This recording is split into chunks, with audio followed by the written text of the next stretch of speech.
Hi everyone, just a quick video tonight just to give some good news in the first instance. I did intimate last night on the back of some considerable correspondence to the office that actually we were looking to extend the LFD supply simplification, if you like, the streamlined process that was applied a few weeks before the festive break.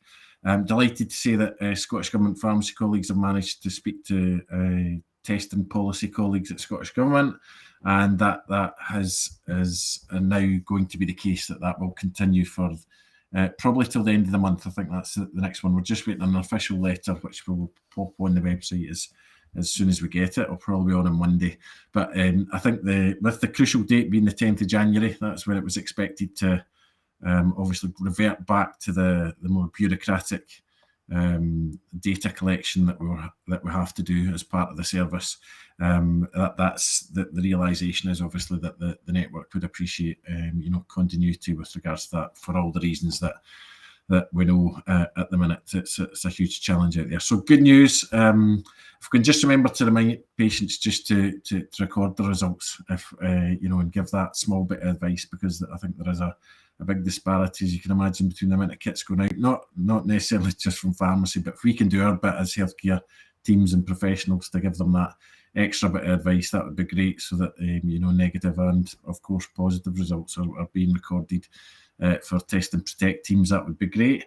And I suppose on that, I did touch on the health and social care guidance with regards to people coming back to work in the isolation periods, etc. It's all virtually the same. The only difference is contacts, either household or non-household, which actually you have to go for a PCR before you can go back into the pharmacy. And the main reason for that is the classification of community pharmacies being healthcare settings, which of course is welcome. We are healthcare settings, so we're dealing with vulnerable patients, etc. So that there is if you are a contact and you're a contact of a positive individual, there needs to be that PCR confirmation. The good news on that, I suppose, is that the requirement for PCR across the country should have reduced. So the need to wait for a PCR result is probably going to be a lot less than it was. So unfortunately, it is just one of those things with us being classed as a health setting, but that's the way it is. For more detail, will be in the website. Robbie's putting that up as we speak. So by the time this video goes out, it should be on our website, so you can have a look at the letter from Scottish Government and more details around that for pharmacy teams.